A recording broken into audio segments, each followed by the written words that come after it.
What's happening, everyone? My name is Adrian. Welcome back to What the Pun. I hope you're all doing good. Doing grrrr. Grrrr. What's happening, everyone? My name is Adrian. Welcome back to What the Pun. Hope you're all doing good, doing well, and doing great. So, as you can see, I'm inside my garage. Mainly because it's that time of the year where it's either wet or too cold outside, so I can't really do much on the cars right now. So, which is why I'm hiding out in here. To be fair, it's starting to catch up with me in here as well. So, trying to get this video done as soon as possible so I can roll back into the house and edit today's video and keep myself warm.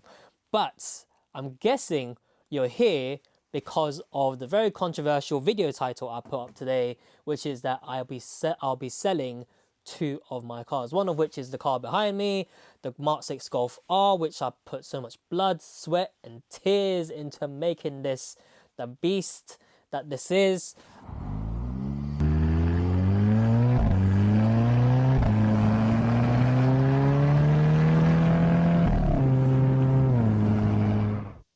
The other is the Seat Leon FRST, which I've not even had for 2 years, I think. Not even had for 2 years.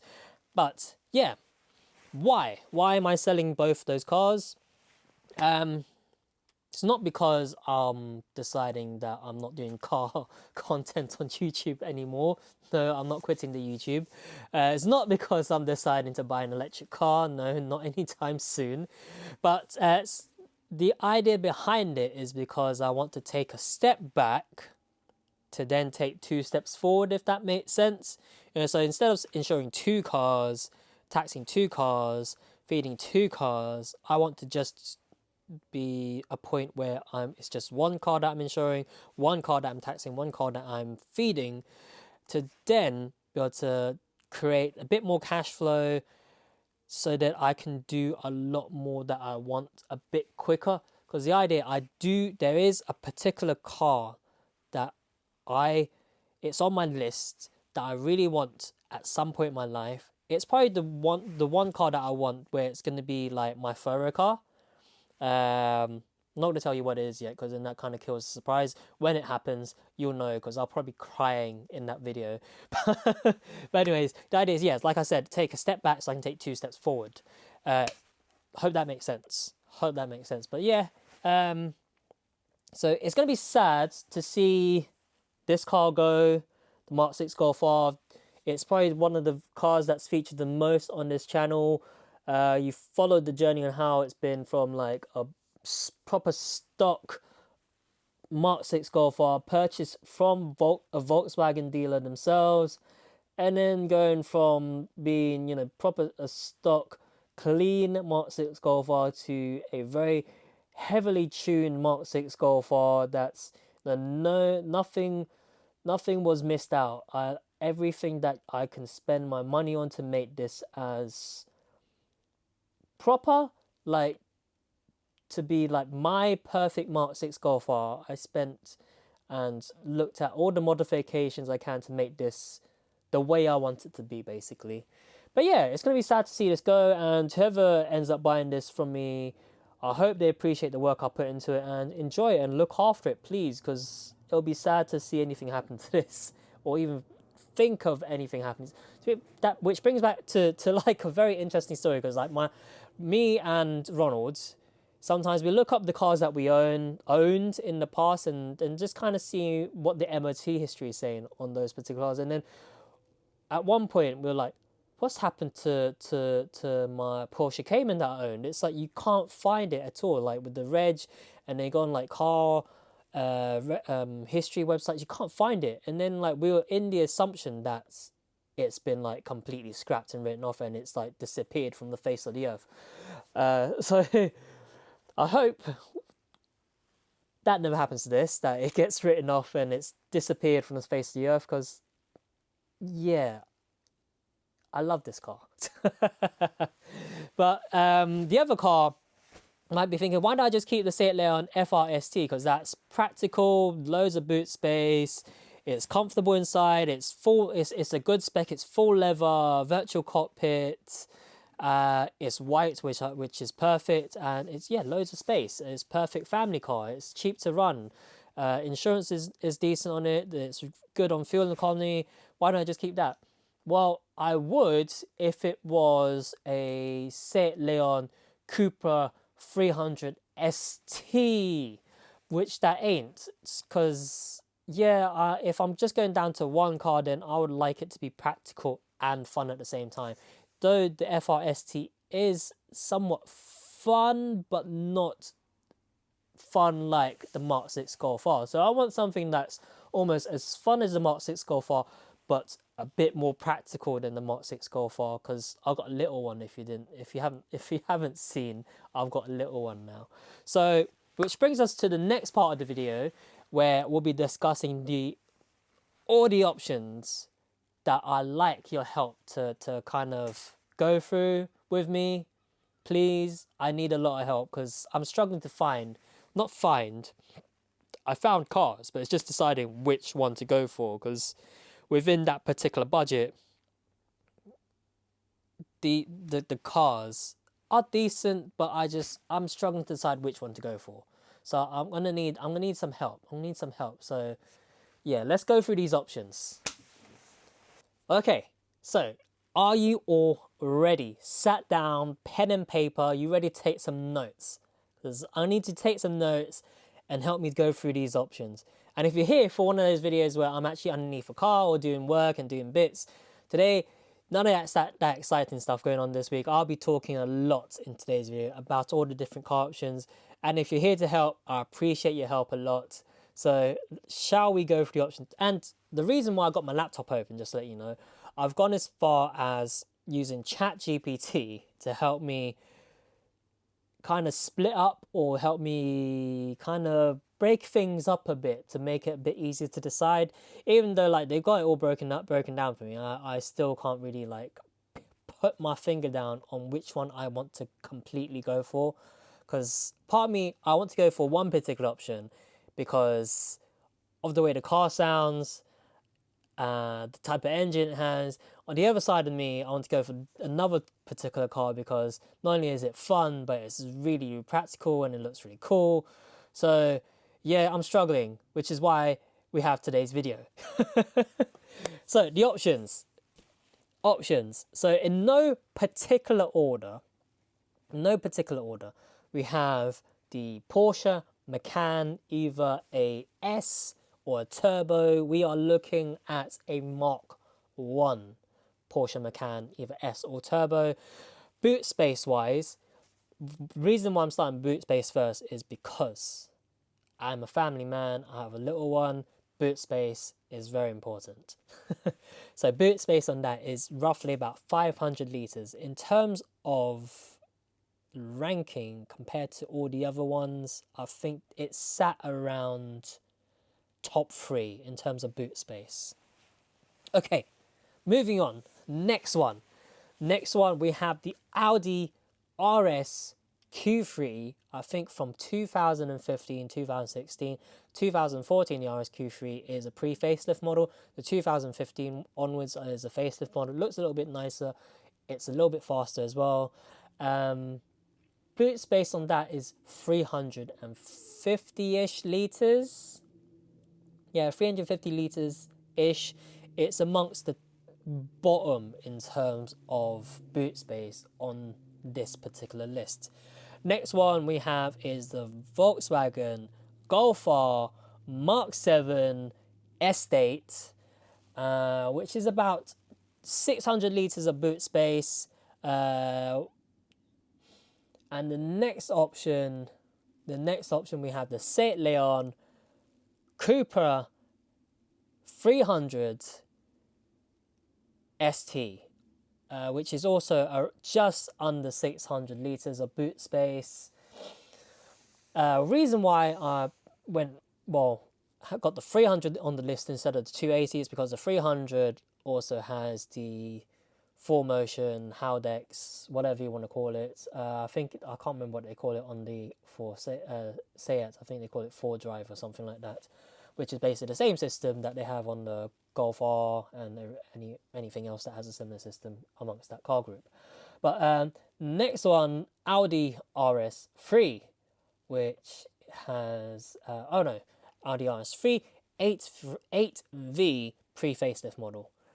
Reason why a pre-facelift model, because it has the older, heavier engine block, which sounds a lot nicer, apparently.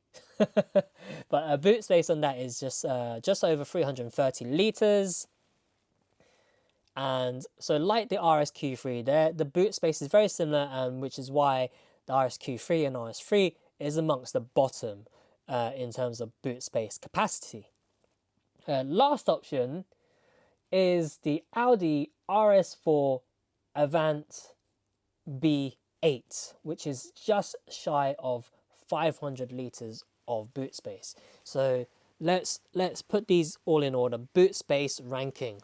We got the Golf R Mark 7.5 Estate, Seat Leon, Porsche Macan. They are amongst the top three. So they are either at 600 to 500 litres of boot space. Then amongst the top three, the bottom three, sorry, you have the Audi RS4 Avant, Audi RSQ3, Audi RS3. They are the bottom three in terms of boot space.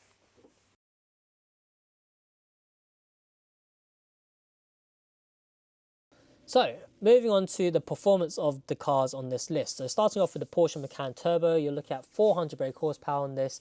There is a faster performance model, but in terms of my budget, the 400 brake horsepower model is the one I can afford. 0 to 60, you're looking at 4.3 seconds. In terms of all the YouTube reviews, the reviews I've read, people have been quite impressed with this car. Most of the write-ups and reviews I've looked at, they've been quite impressed. Given the size of the car, the way it performs and handles, it performs very well. You still feel like people have said you still feel like you sat quite low in the car, even though it's an SUV. In terms of PDK gearing, it's tuned very well so that the car still feels very quick, even though the car's heavy. Again, the Macan behaves like a tall hot hatch on twisty roads. This car in particular, with all its optional chassis hardware, is unusually good to drive for an SUV. Yeah. So moving on to the next one, RSQ3. The performance on that, you look at 340 brake. There is a faster performance model that makes it about just almost 400 brake. But like the above, what I want to spend my money on is this particular performance bracket. 0 to 60 at 4.8 seconds. The problem with the performance of this particular generation of Audis is mainly to do the steering. The steering they couldn't quite get right on a lot of the cars from this generation, so a lot of people say you don't get quite as engaging of a driving experience. But the main creme de la creme of the cars for the RSQ3 is that lovely 5-pot Audi engine that sounds so nice. So move on next, the Volkswagen Golf R Estate. Because it marks 7.5, the performance is over 300 brake horsepower, so you're looking at 310, I believe. 0 to 60, 4.8 seconds. And what more can I say? It's the Golf R. It's the Golf R. It's the everyday performance hot hatch, and in this form, the estate version. Some people might say it's a bit too Golf, so maybe a bit boring. I don't know. I love my Golfs, but what people say online is it might be a bit boring. But anyways, next up, the Seat Leon Cupra 300 Estate, which is the ST basically. Why I want the 300? Because the 300, like the Golf R, has the 4-motion Haldex. In this case, the Seat calls it the 4-drive. Yeah, there's not much I can say about it because it's just the same car as the Golf R, but it's in terms of pricing, it's what you can get for the Seat is cost less than Golf. So You can get the same car as the Golf, but you can spend a bit less to get the equivalent basically. So I can get a lower mileage Seat Leon for a lot less money of the equivalent mileage Golf R basically. But the problem is the boot space is less because of the styling of the car. You just get a little less boot space. Moving on to the Audi RS8V pre-facelift. Performance of that is at 367 brake horsepower, 0 to 60 at 4.3 seconds. And like I mentioned above, the steering is the main thing, and because it's the older version, there's a lot of known handling issues that needs to be addressed. I don't really notice too much of obviously nose heaviness on that road because it's not really sharp enough, the bend, so I ain't going to pretend for the camera. But what I can notice is the floatiness. It is very floaty, but then that's not... which can be sorted out by modifications. Anti-roll bar at the back should stiffen things up and make the car feel a bit better to drive in terms of twisty, windy roads when you're putting the power down. So the car should feel a bit more stable. But yeah, I think that's what I got to say about this one, because it's at the end of the day, it's the 5-pot Audi engine. What more can I say? It's the older one. It's got the iron block. It sounds better. The facelift model, even though there's a lot of things that have been improved, it just doesn't quite sound as nice as the pre-facelift model. Okay, next one. Audi RS4 Avant B8. Horsepower 450 brake, 0 to 60, 4.7 seconds. What more can I say? What more can I say? It's just one of those top spec creme de la creme dad cars, I guess. It's an RS4, so it's either RS4, RS6, the daddy of daddy dad cars.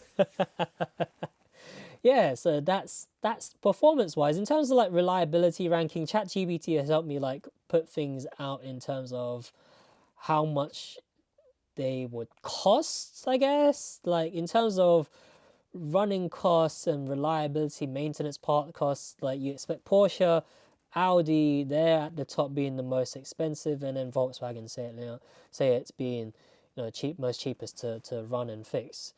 But yeah, that's my list. That is my list of cars, and which I'm struggling to decide which one I really want to go for. I still need to like check some of them out to get a better idea. I'm going to bring the wife along and the kid along to see what they think about it.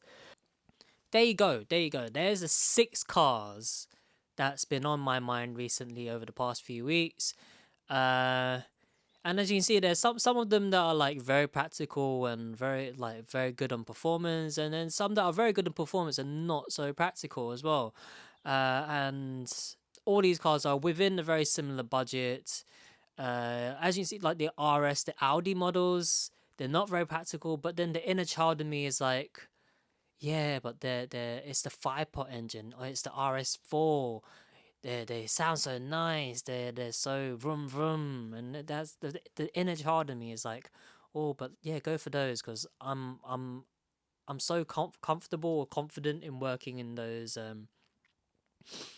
2-liter turbo engines, and be nice to have something different. Which is why I also like the Porsche Macan S and Turbo creeped into the list as well, because they're actually surprisingly quite well priced at the moment.